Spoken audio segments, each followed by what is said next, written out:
Hello everyone, मेरा नाम अलीज़ा निधि है और मैं वेलकम करती हूँ आप सभी का मेरे इस यूट्यूब चैनल पे, जिस पे हम डिस्कस करते हैं यूजीसी नेट लिटरेचर का इंग्लिश लिटरेचर का टॉपिक।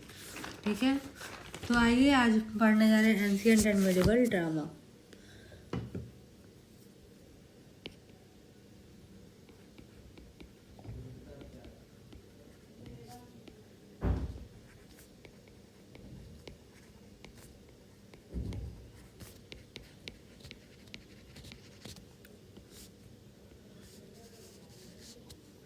सबसे अर्लीस्ट टाइप ऑफ ड्रामा कौन सा है? Greek drama.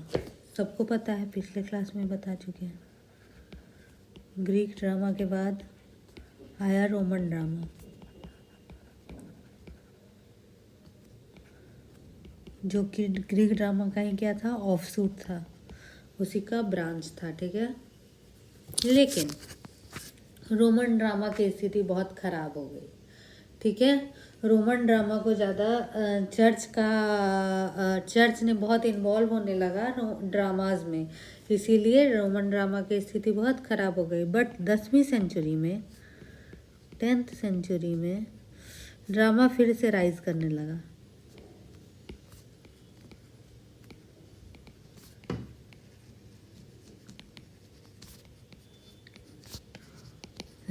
ठीक है, और चर्च के जो रिचुअल्स होते थे, क्रिश्चियनिटी के जो रिचुअल्स होते थे, उन पे ड्रामा बेस्ड होने लगा। क्रिश्चियन रिचुअल्स को दूसरे नाम से क्या जाना जाता है? लिटर्जी के नाम से। ठीक है, तो लिटर्जिकल ड्रामा फेमस होने लगा।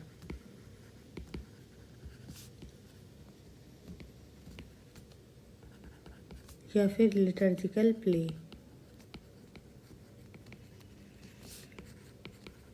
लिटर्जिकल प्ले जो था वो दो ग्रुप के द्वारा गा के सुनाया जाता था। और सबसे पहला लिटर्जिकल ड्रामा कौन था? Home do you seek.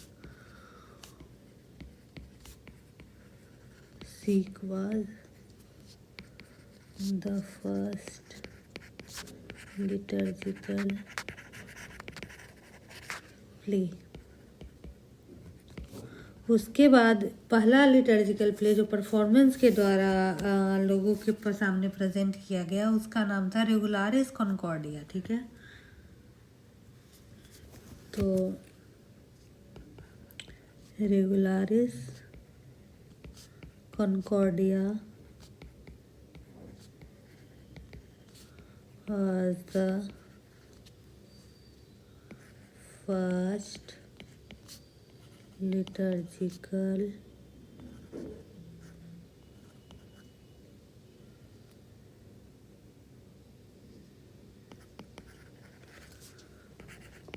play which was performed। ठीक है, चलिए, तो यहीं पे लिटर्जिकल प्ले जो था वो सबसे पहले गा कर सुनाया जाता था, लेकिन बाद में परफॉर्मेंस के थ्रू लोगों के सामने प्रेजेंट किया जाने लगा। लेकिन ये स्टैंडर्ड चर्च का पार्ट नहीं था, ये चर्च से थोड़ी दूर पे प्ले किया जाता था।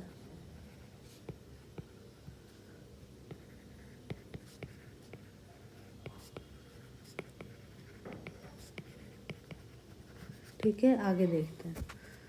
आगे क्या है? Anglo Norman literature. ठीक है, अब देखेंगे Anglo Norman literature.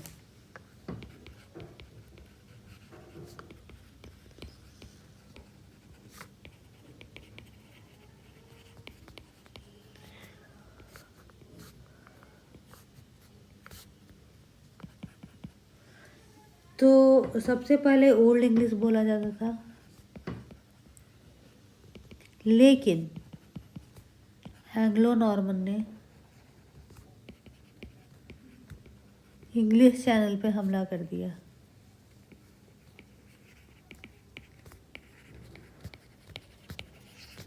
Anglo Norman की भाषा जो है वो इंग्लैंड में बोली जाने लगी और उसी को क्या कहा जाने लगा? Anglo Norman literature.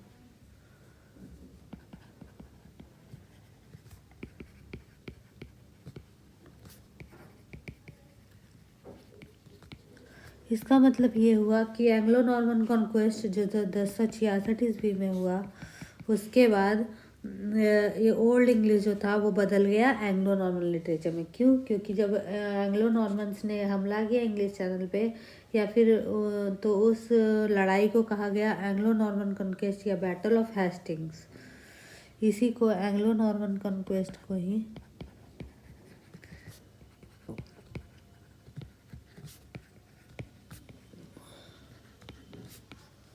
या फिर बैटल ऑफ हेस्टिंग्स कहा जाने लगा। ठीक है, चलिए। The most obvious change after this battle was the introduction of Anglo Norman as the language of ruling class in England. और इस लड़ाई के बाद सबसे बड़ा बदलाव यही आया कि ओल्ड इंग्लिश की जगह पे क्या बोला जाने लगा? एंग्लो नॉर्मन लैंग्वेज बोला जाने लगा।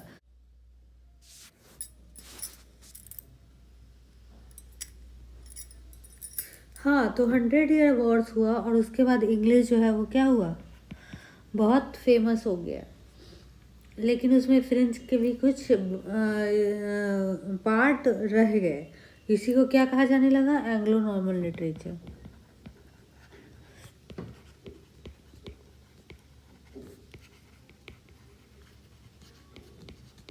इसी को क्या कहा जाने लगा? Anglo Norman literature.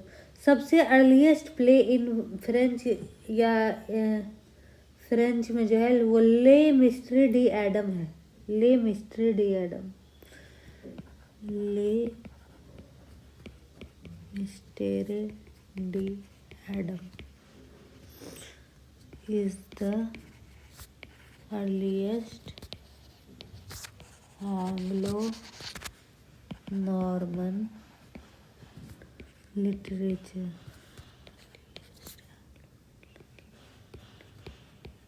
ठीक है, आगे देखते हैं। तो ले जीयू डी एडम या ले मिस्ट्री डी एडम, इसका अर्थ होता है द प्ले ऑफ एडम।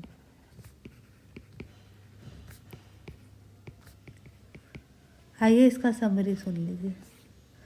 एक गॉड होते हैं, ठीक है, गॉड, वो बनाते हैं एडम को और भेज देते हैं ईडन, गार्डन ऑफ ईडन में। फिर बनाते हैं, लेकिन एडम अकेला कैसे रहता है, इसीलिए फिर वो ईव को बनाते हैं और उसको भी भेज देते हैं गार्डन ऑफ ईडन में। लेकिन दोनों प्रेम से रह रहे थे, आराम से मिलजुल कर रह रहे थे, अच्छे से रह रहे थे। लेकिन भगवान एक वो गार्डन ऑफ ईडन में ट्री ऑफ नॉलेज बनाते हैं।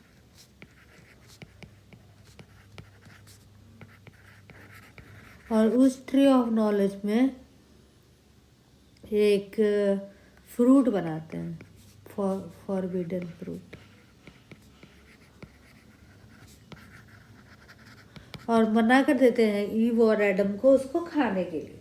लेकिन एक सैटर्न नाम का एक बदमाश आता है, ठीक है, और वो ईव को बहुत वो करता है कि अगर तुम खा लेती हो फॉरबिडन फ्रूट को तो तुम भगवान के जैसे बन जाओगी। तो ईव उसके बातों में आ जाती है और फॉरबिडन फ्रूट को खा लेती है। जैसे ही वो, और फिर एडम को भी मनाती है कि तुम भी खा लो फॉरबिडन फ्रूट। जैसे ही दोनों फॉरबिडन फ्रूट को खाते हैं,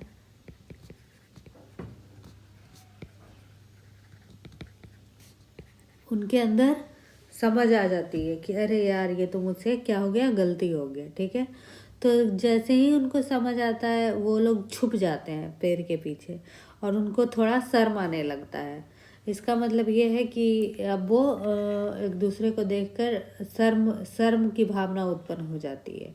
उसके बाद जब भगवान के पास जाते हैं और अपनी गलतियों को मानते हैं तो भगवान उनको बहुत पनिश करते हैं और फिर है जो कि ये सैटर्न को भी पनिश करते हैं। ठीक है, और इस तरह एडम और ईव को बहुत बुरा लगता है और उनको पनिशमेंट भी मिल जाती है और इस तरह द प्ले ऑफ एडम ख़त्म हो जाता है। ठीक है, ये प्ले लिखा गया है 11th-12th सेंचुरी में। ठीक है, ये प्ले कब लिखा गया है? 11th और 12th सेंचुरी में। ये भी लिटर्जिकल प्ले है, ओल्ड फ्रेंच में लिखा गया है।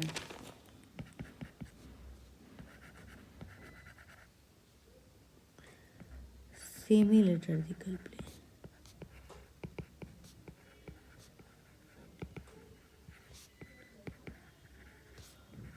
ओल्ड इंग्लिश में लिखा गया, ओल्ड इंग्लिश में नहीं, ओल्ड फ्रेंच में लिखा गया। ठीक है, चलिए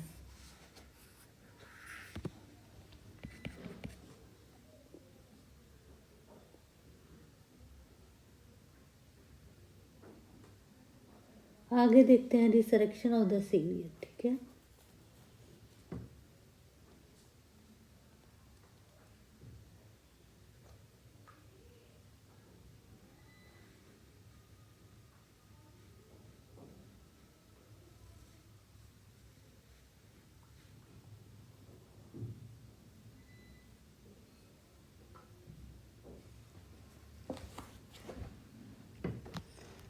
नेक्स्ट है रिसरेक्शन ऑफ द सेवियर। दूसरा एंग्लो नॉर्मन लिटरेचर है रिसरेक्शन ऑफ द सेवियर।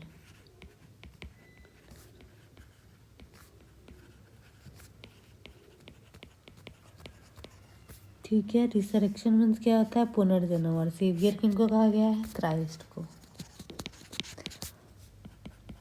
तो ये एक 12th सेंचुरी का इनकम्प्लीट प्ले है।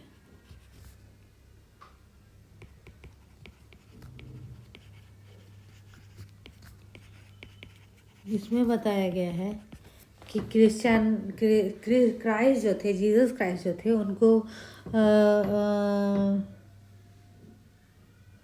उनको क्या किया गया?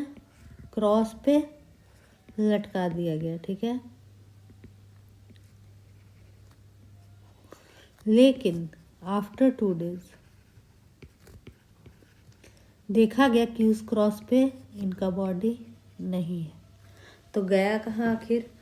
तो बहुत सारे डिसिपल को क्राइस्ट ने अपने दर्शन दिए, बहुत सारे डिसिपल्स को क्राइस्ट ने दर्शन दिए और डिसिपल समझ गए कि क्राइस्ट कोई और नहीं है, भगवान के ही एक दूत हैं। ठीक है, चलिए आगे देखते हैं the play of saint Nicholas. तीसरा प्ले कौन सा है? Anglo Norman play the play of saint Nicholas.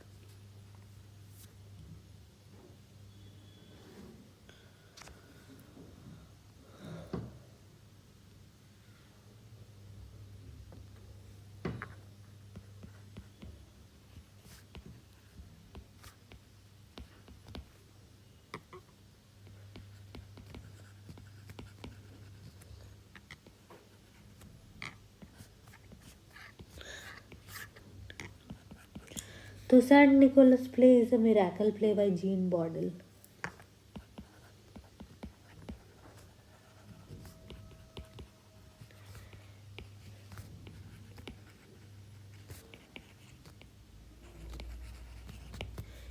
ये 1201 में परफॉर्म किया गया।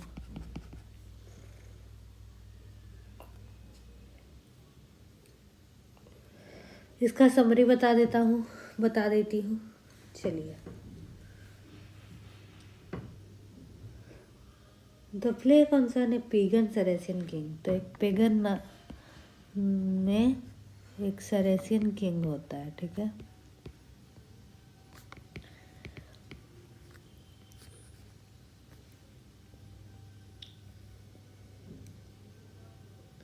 क्रिश्चियंस लोग जो होते हैं वो सरेशियन किंग के लैंड पे इन्वेड कर देता है। सरेशियन किंग के लैंड पे क्रिश्चियंस इन्वेड कर देते हैं।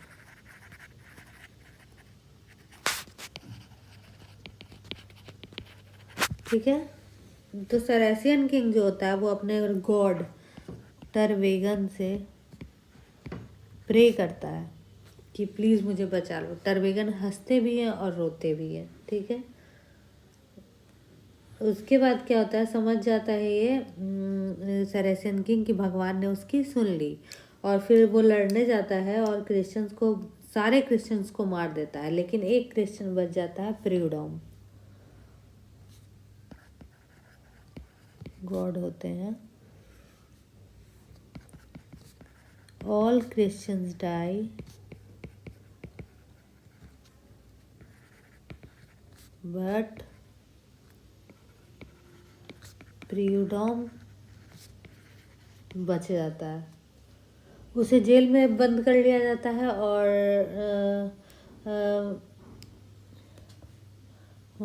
उसे मारने की आज्ञा दे दी जाती है।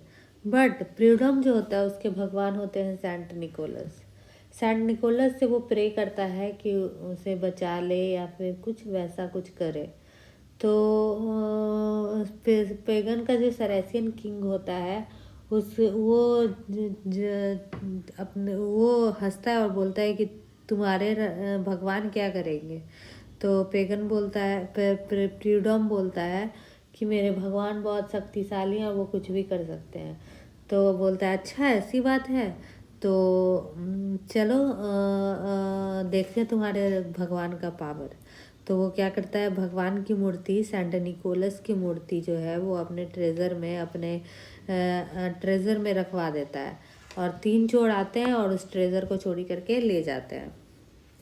बस सरेसियन किंग को गुस्सा आ जाता है। वो बोलता है कि तुम्हारे भगवान कुछ नहीं है, तुम्हें मार देंगे हम।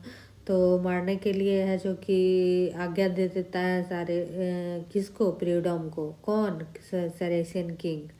तो सरेसियन किंग मारने की आज्ञा देता है प्रियुडॉम को। तो प्रियुडॉम मारने के लिए जाता रहता है, तभी तीनों चोरों को सपना आता है, ड्रीम आता है, ठीक है। तो ड्रीम में बोलते हैं, सेंट निकोलस का ड्रीम आता है और सेंट निकोलस चाहते हैं कि सारे चोर को सपने में बोलते हैं कि जाओ जाकर ट्रेजर लौटा दो और इसको सरेसियन किंग को सारा का सारा पैसा भी लौटा दो। तो तीनों चोर जाता है और लौटा देता है सेंट निकोलस का आइडल को और सारे हीरे जवाहरात मोती को। इस प्रकार सरेसियन किंग को पता चलता है कि अच्छा, तो भगवान तो बहुत बड़े हैं क्रिश्चियंस के, और इस तरह वो क्रिश्चियनिटी को अपना लेता है और पूरे राज्य को क्या कर देता है, क्रिश्चियनिटी में बदल देता है, ठीक है। और टरवेगन के आइडल को स्मैश कर देता है। Tervagant idol is smashed, all members turns into Christianity.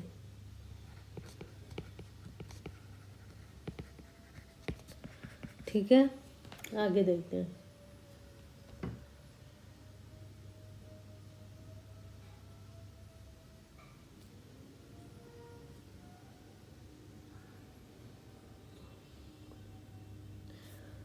अब देखेंगे drama of the age of revival.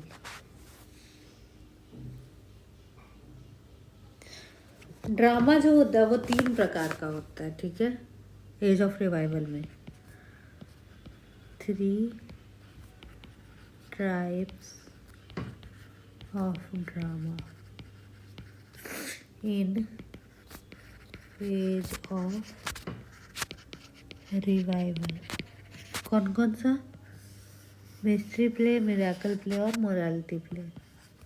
पहला mystery play, play from Bible, story from Bible, stories from the Bible.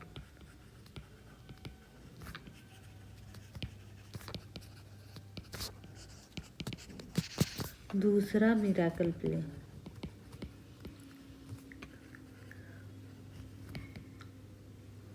Lives of saint, stories representation of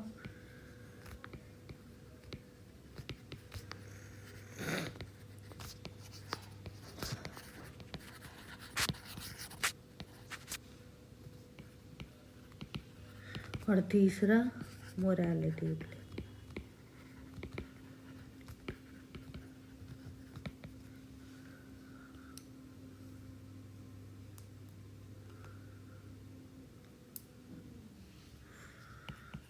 personified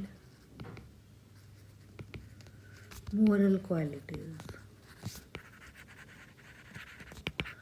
यही 3 प्रकार के drama होते हैं थे as of revival में, ठीक है। Mystery play, miracle play and morality play, ठीक है। चलिए, मिस्ट्री प्ले बहुत सारा है।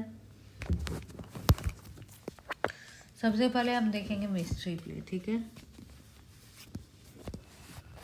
Fall of Lucifer, Cain and Abel, Noah and the flood, the nativity and the passion of Christ, ये सारा क्या है? Mystery play. क्यों?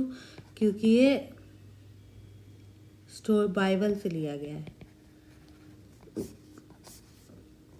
बाइबल से लिया गया है। The mystery play were long cyclic drama of the creation, fall and redemption of human kind.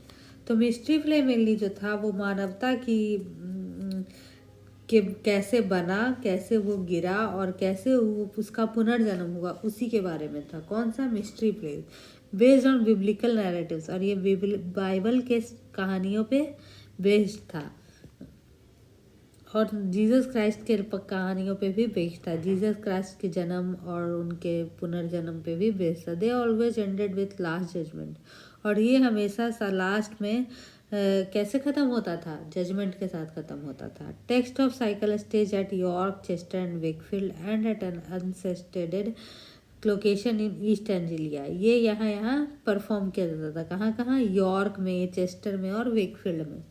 York में, चेस्टर में और वेकफील्ड में। ये सब ईस्ट एंजिलिया का एक जगह का नाम है। They are traditionally performed on Corpus Christi day, मतलब क्रिश्चियन रिचुअल्स पर बेस्ड होता था, इसलिए कॉर्पस क्रिस्टी डे पे प्ले किया जाता था। Festival days of the Christian calendar पे प्ले किया जाता था, also known as Corpus Christi play. इसको कॉर्पस क्रिस्टी प्ले भी कहा जाता है, ठीक है। द वेकफील्ड साइकिल, इसका समरी पढ़ेंगे। सेकेंड शेफर्ड्स प्ले का समरी पढ़ेंगे। फिर चेस्टर प्ले, कॉन्वेंट्री प्ले का सारा समरी पढ़ेंगे।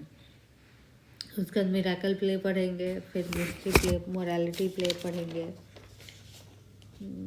फिर important dramatist of the age of revival पढ़ेंगे। तो thank you very much for joining my channel.